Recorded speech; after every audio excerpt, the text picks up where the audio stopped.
Elaine Young Seal.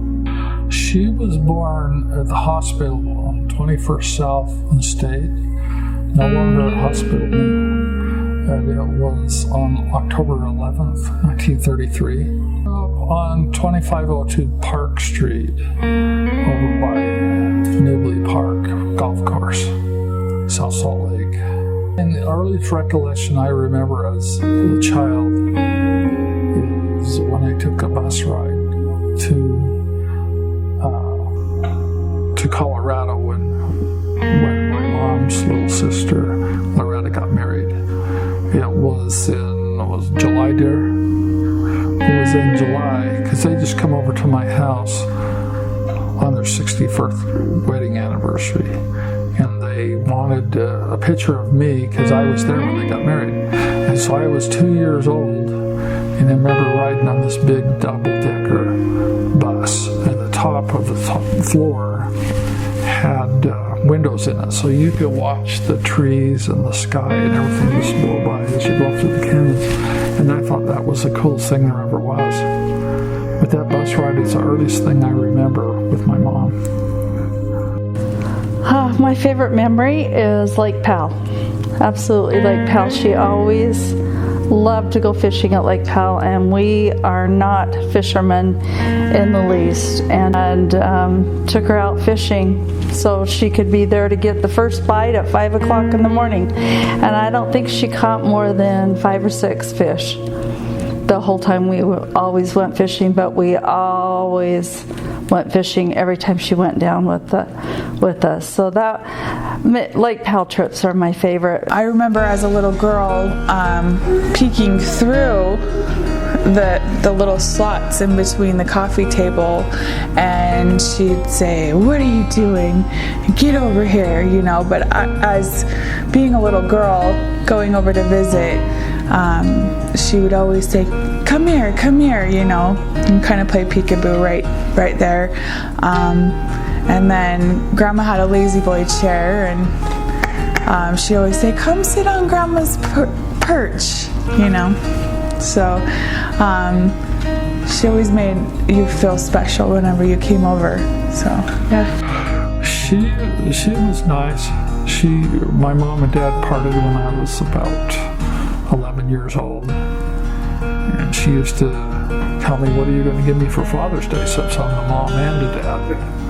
We used to kid about that a lot. She was generous with what she had, and she'd go out of her way. She'd always come and take our kids to go to the movies, and they'd get in Grandma's old turquoise truck, and they go to the movies, and then they go to the park afterwards. She really loved the grandchildren.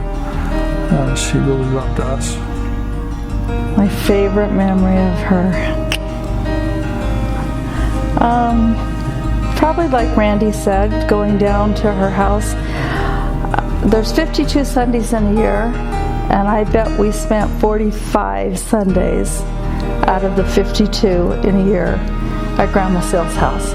We would rush home from church, change our clothes into anything that was comfortable, get out in the car and be to her house within 40 minutes after church was out, and eat soup and rolls until we were stuffed. And that was our favorite memory. And if you didn't come or no one came, then she would make sure she would call you. But if at least one family out of the 3 came, she was happy with that. So that was my favorite memory. My grandma was like the sweetest person. She would always go out of her way to make you feel special. Now, she knew that I loved root beer when I was little, so she would say, "Come here, you know, I've got this root beer and it's just for you." But then later on I found out that she did that for all the grandkids. She'd find out what her grandbabies would like, and then she would go out of her way to get it for them. And She was very sweet. She always had advice. She was a person that you could talk to about anything, really. I would say a friend to all.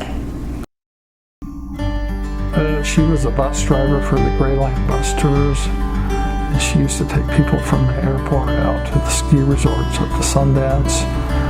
And she really got around until she got in a bus accident and it kind of messed her back up in her arm. She didn't work too much after that.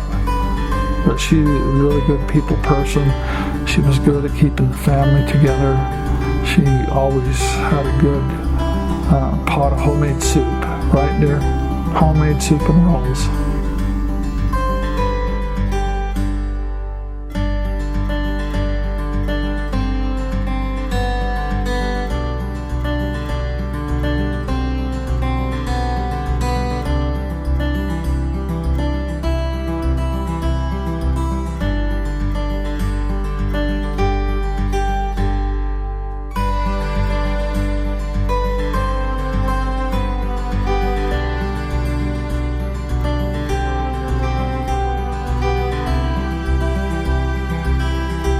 She would go down, there was a place on State Street, and she would have me go, it would be like midnight on a Saturday night, and I'd have to go down and get her an order of egg foo young and some hand-fried rice. I would always have Randy go with the kids to her house, so my children never ever went without seeing their grandma, ever. Grandma was famous for her soup. She would get a big pot of soup, and it was more like a vegetable soup. And then to go along with the vegetable soup, she would make, we'd all call them butt rolls.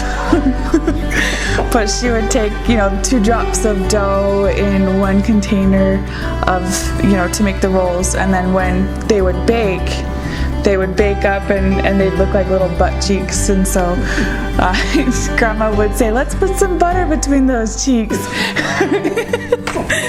But she was always a lot of fun. I thought she was a compassionate, sharing person. It got a little hard in the end when the challenges got to her. She'd say things she didn't mean, I know, but I know she loved us, and we were all together a unique family, much different than the typical family because my mom was a single parent, and I know she did the best she could to raise us.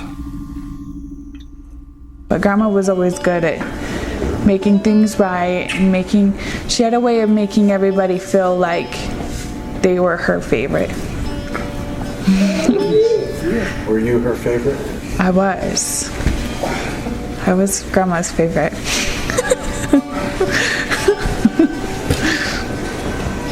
That's exactly what I learned, is how to be a grandma. The 6 kisses that I have, that came from her, that I want to give you 6 kisses before you leave, or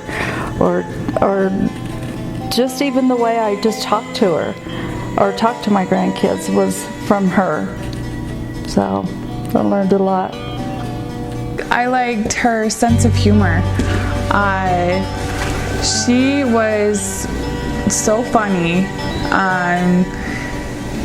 Anything and everything, it turned into, if you were, oh, Grandma, this happened, and you might not be feeling too good. Well, she always had a way to turn things around and make you feel good about yourself. She just had the biggest heart and a big sense of humor that, gosh, that's what I love about Grandma. I love her for teaching me how to be a better mother-in-law. She taught me to be nice to other people, no matter what. She taught me to love. Grandma was so full of memories. Whenever I think of Grandma, it always puts a smile on my face. Yeah, I miss her. she always used to say, I don't know where she got it from, but she says, it doesn't matter what you got, it's how you use it. So whatever the Lord dealt you with, it's how you use it that matters. Whether you're short, whether you're tall, whatever your challenges are in life, is you just make the best of what you have. How you use it, that's what matters.